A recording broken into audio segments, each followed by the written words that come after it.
हमारे समाज में हम लोगों में ये धारणा है कि रसूख वाले कुछ भी गलत कर लें, यहाँ का सिस्टम उनका बाल बांका भी नहीं कर सकता। लेकिन शाहरुख खान के बेटे आर्यन खान के मामले में इसके बिल्कुल उलट हुआ है। आर्यन खान ने कुछ भी नहीं किया था, फिर भी ड्रग्स केस में करीब 1 महीना जेल में काटे। ड्रग्स केस में आर्यन खान को क्लीन चिट मिल चुकी है, लेकिन नारकोटिक्स कंट्रोल ब्यूरो की अपनी जांच में सामने आया है कि समीर वानखेड़े क्लीन नहीं थे। उन्होंने जानबूझकर आर्यन खान को निशाना बनाया था।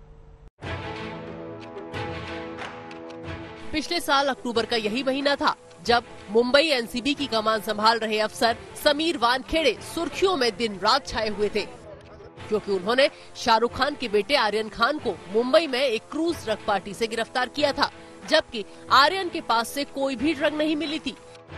ड्रग की बरामदगी आर्यन के दोस्त अरबाज मर्चेंट से हुई थी, जो कमर्शियल क्वांटिटी में नहीं थी। पहली बार जब एनसीबी ने आर्यन को कोर्ट में पेश किया था, तो ये कहकर आर्यन की सिर्फ 1 दिन की कस्टडी मांगी थी कि उसे ये लगता है कि आर्यन के कहने पर अरबाज ड्रग लेकर आया था। पर 1 दिन की कस्टडी खत्म होते ही एनसीबी ने आर्यन की चैट को आधार बताते हुए इंटरनेशनल ड्रग रैकेट से उसका जुड़ाव बताया। आर्यन केस में समीर वानखेड़े और एनसीबी के दूसरे अफसरों के रोल को जांचने के लिए एक विजिलेंस जांच बैठाई गई थी। उसके मुताबिक आर्यन खान को जानबूझकर टारगेट किया जा रहा था। आर्यन खान को सिलेक्टिवली टारगेट किया जा रहा था। खासकर चैट्स की बात करें जो उनके फोन से निकाले गए, तो ये देखा गया कि अन्य आरोपियों के चैट्स खंगाले नहीं गए, देखे नहीं गए, पर आर्यन, जिनके पास से कोई भी ड्रग्स बरामद नहीं हुए थे, पर खासकर उनके चैट्स बरामद किए गए, उनके फोन से निकाले गए और उन्हें इंटरनेशनल ड्रग सिंडिकेट से जोड़ने की कोशिश भी की जा रही थी। इन सारी चीजों को देखते हुए एनसीबी की विजिलेंस टीम ने एक रिपोर्ट सबमिट की और 7 से 8 तब के मुंबई के एनसीबी के अफसरों पर disciplinary action civil service rules के तहत लेने की एडवाइस दी है। विजिलेंस टीम ने अपनी इंक्वायरी रिपोर्ट कॉम्पिटेंट अथॉरिटी को सौंप दी है। इसके बियॉन्ड कुछ भी कहना ठीक नहीं।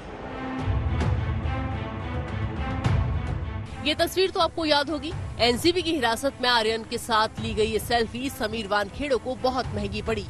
ये वायरल हो गई थी। केस के गवाह केपी गोसावी के साथ ली गई इसी सेल्फी के साथ ही आर्यन की गिरफ्तारी पर सवाल उठने शुरू हो गए थे। ये पता लगाने की कोशिश की गई कि किसी तरीके की कोई जबरन वसूली या एक्सटॉर्शन का मामला तो नहीं था।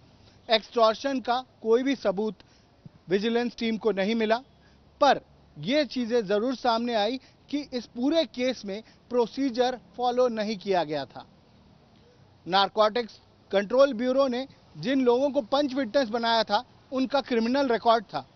उन्हें आरोपियों का डायरेक्ट एक्सेस दिया गया था। इनफैक्ट ये तक हुआ था कि कुछ पंच विटनेसेस सेल्फी लेते हुए देखे गए थे। आर्यन की गिरफ्तारी के बाद शाहरुख खान की तरफ से तो कोई बयान नहीं आया था, पर महाराष्ट्र के पूर्व मंत्री और एनसीपी नेता नवाब मलिक रोजाना आर्यन खान की गिरफ्तारी के मामले में प्रेस कॉन्फ्रेंस कर समीर वानखेड़े पर आरोप लगाने लगे। मलिक का एक आरोप ये भी था कि वानखेड़े ने सुर्खियां पाने के लिए आर्यन को गिरफ्तार किया। मलिक ने वानखेड़े पर वसूली के भी आरोप लगाए थे, पर एनसीबी विजिलेंस टीम को जांच में वसूली के सबूत नहीं मिले हैं। एनसीबी के कुछ अफसर बाद में सस्पेंड भी किए गए थे, क्योंकि प्रोसीजरल लैप्सेस पाए गए थे। अब देखा यह जाना है कि एनसीबी हेडक्वार्टर्स और जो अन्य डिपार्टमेंट है जिन्हें सूचित किया गया है इस इंक्वायरी रिपोर्ट के बारे में, वो उन अफसरों पर क्या एक्शन लेते हैं। कैमरा पर्सन वैभव कनबुटकर के साथ दिव्येश सिंह, मुंबई, आज तक।